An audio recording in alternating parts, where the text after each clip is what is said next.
They didn't win the league, they didn't win the Champions League, but somehow they walked away looking more dangerous than ever. This 2026 squad, it's different, it's ruthless, and if you're a rival fan, brace yourself, because what Arsenal are building right now is downright terrifying. But how good is this squad, and can they win a treble this season?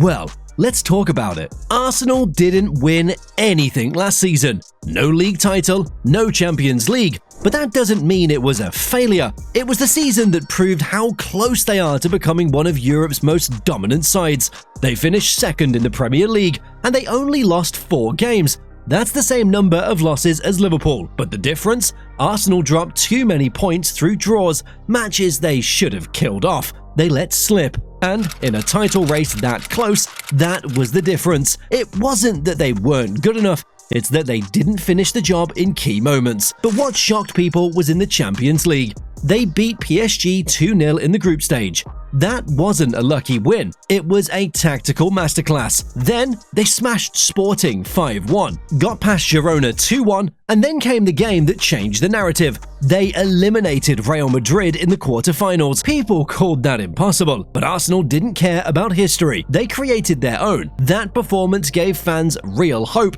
that the Champions League could be theirs. And then came the heartbreak. A second clash with PSG, this time in the semi-finals, and Arsenal just didn't have enough. They were knocked out. It was painful, because they were that close to a final. But here's what matters now. Arsenal isn't settling for close anymore. That season lit a fire in the club, and this summer, they've made it clear. They're going all in. No half measures, no compromises. This rebuild is about finishing what they started. Let's start with the base, the backline, because that's where Arsenal began their transformation. First, David Raya. Last season, he proved exactly why Arteta made him the number 1. Game after game, Raya pulled off crucial saves that kept Anfield in tight matches. His calmness on the ball, his positioning, his reflexes, he was one of the main reasons Arsenal didn't concede more in high-pressure situations. But the problem wasn't Raya, it was depth. He had to play nearly every game. There was no solid backup. So, when the schedule got heavy, fatigue started to show. That's why, this summer, Arsenal made a smart move. They brought in Kepa Arrizabalaga.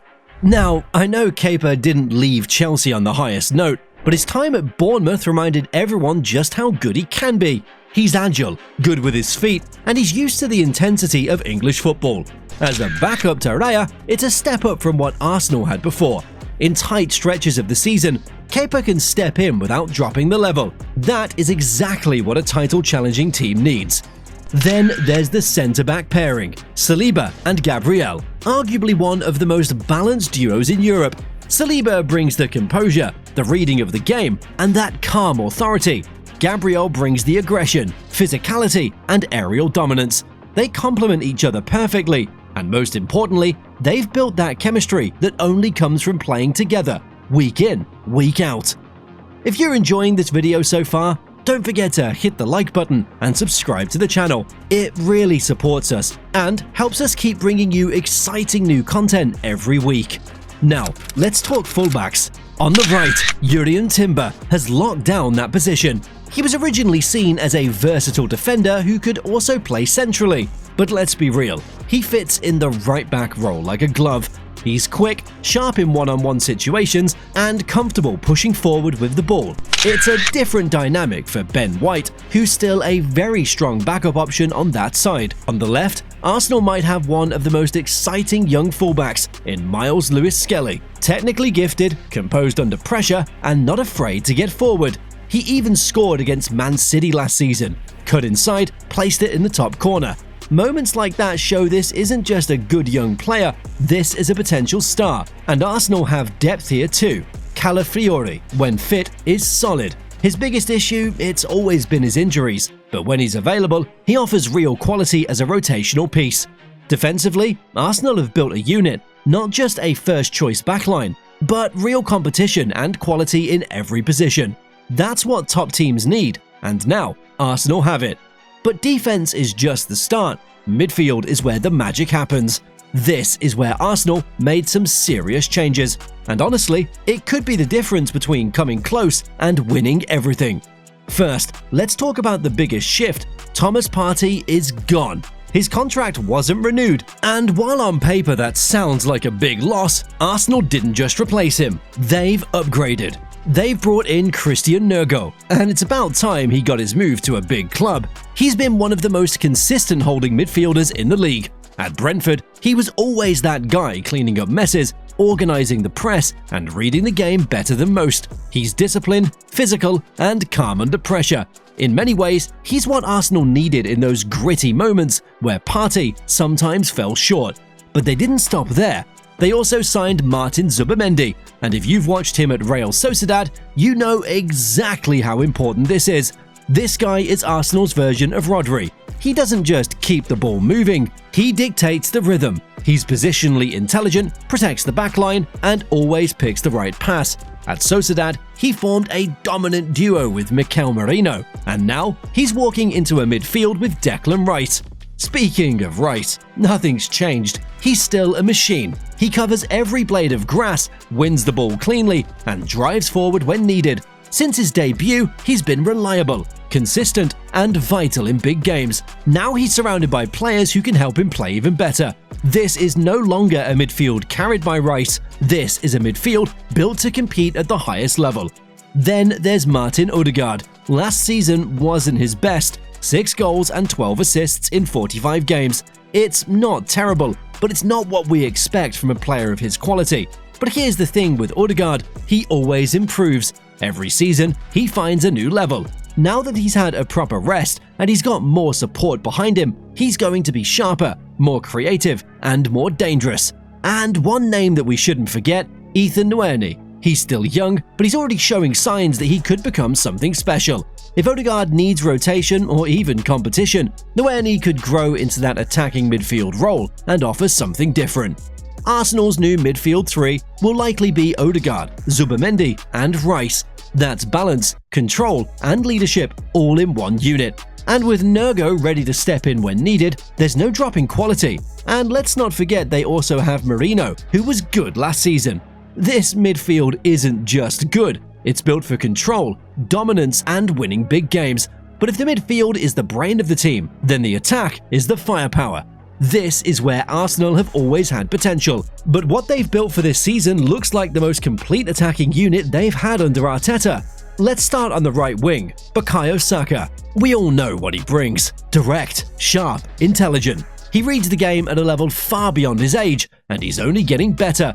Last season, he missed a few games through injury, and you could feel the difference in Arsenal's play. They lacked that spark on the right. That's why having a fully fit Saka this season changes everything.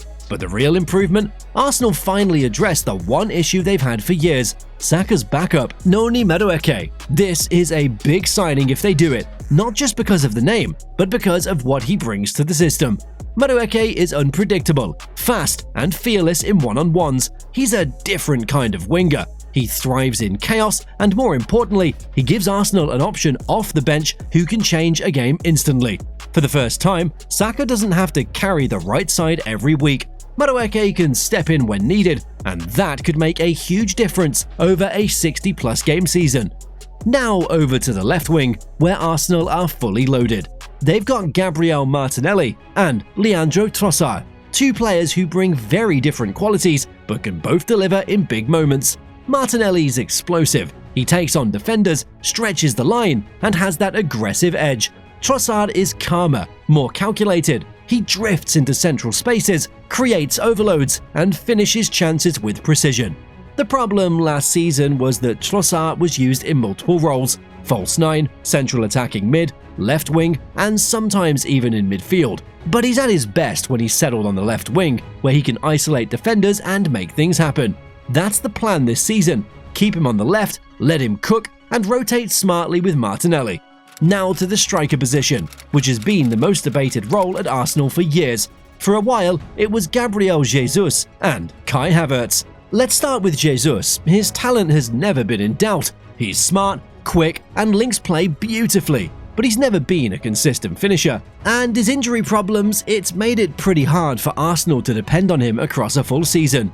Then there's Havertz. He had moments, he held the ball up well, dropped deep, and gave the midfield an extra body. But that's part of the issue. He often looked more like a midfielder than a striker. He wasn't ruthless in front of the goal, and Arsenal needed someone who would finish off the chances they worked so hard to create. So, Arteta made a bold move. He went out and got a true number 9, a finisher, a killer, Victor Gyökeres. This is a game-changing signing. At Sporting, Gyökeres was unstoppable. He played 66 games, scored 68 goals, and added 17 assists. Those are ridiculous numbers, and it wasn't just in the Portuguese league. He showed up in Europe too. He's strong, fast, clinical, and works hard off the ball. He presses defenders, drags them out of position, and when he gets a side at goal, he doesn't hesitate.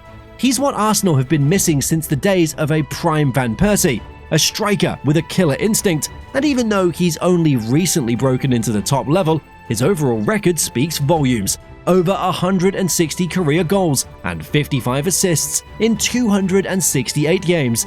That is elite output. With Gyökeres up top, Saka and Martinelli wide, and Odegaard pulling strings behind them, this front line finally looks complete. There's balance, there's depth, there's variety, and most importantly, there are goals. Now Arsenal have options. If they need width, they've got it. If they need dribblers, they've got them. If they need someone to finish one chance in a tight game, they finally have that too. This is not the same Arsenal front line that ran out of steam in big moments. This is a front line that can go toe-to-toe with any defense in Europe. But having a good squad is one thing, winning titles is another. They've fixed the cracks in the goal. They've reinforced their backline with smart rotation options. Their midfield has gone from hard-working to world-class. And up front, they now have options, not just in names, but in styles. They can adapt, they can rotate, and more importantly, they can finish games. Last season was about proving they belong at the top. This season, it's about taking over. Arsenal are done playing catch-up. This 2026 squad is built to compete, built to dominate, and if everything clicks, they might not just be the scariest team in England, but one of the scariest in Europe. This is the season Arsenal stop chasing and start conquering. But what do you think? Can they conquer? Well, let me know in the comments, and don't forget to subscribe to the channel and check out our latest video. Thank you.